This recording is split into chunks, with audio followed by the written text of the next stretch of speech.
Patients from start to finish. Being available, talking to them myself, bedside care, coming in on the weekends, whatever it might take.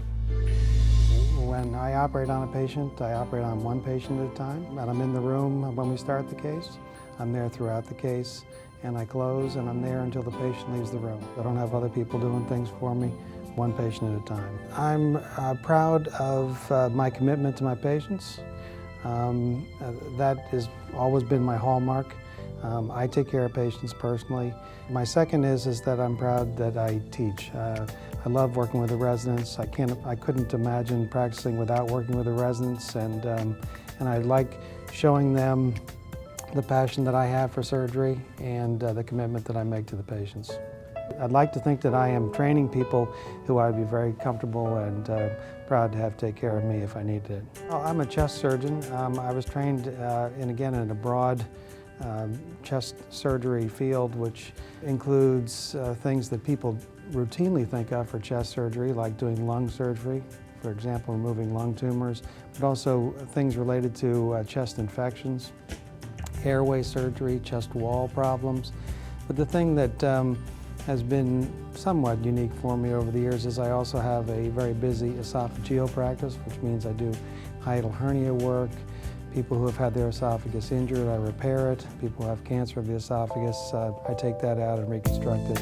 One of my first, it involved a young boy who was shot accidentally with a shotgun in the upper portion of his abdomen. And really miraculously, I think probably the fact that he was 15 is what saved him, and sent down to me as the young guy to try to figure out.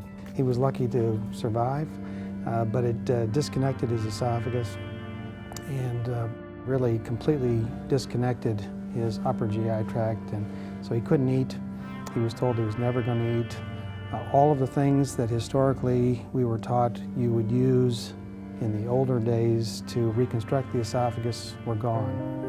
I came up with the idea, thinking about this kid for a while, about how I was going to put him back together. I presented it at conferences downtown. I was told that I couldn't do it, couldn't be done. Wasn't something that people could do.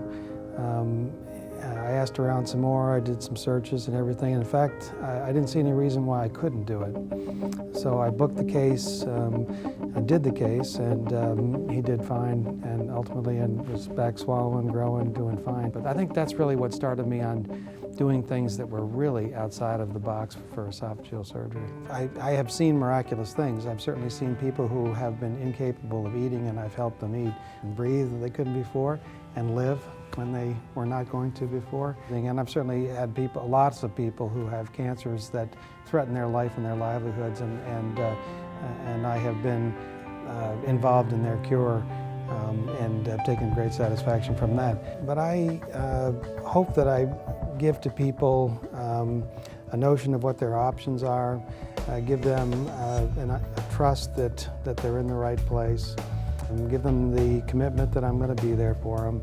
And then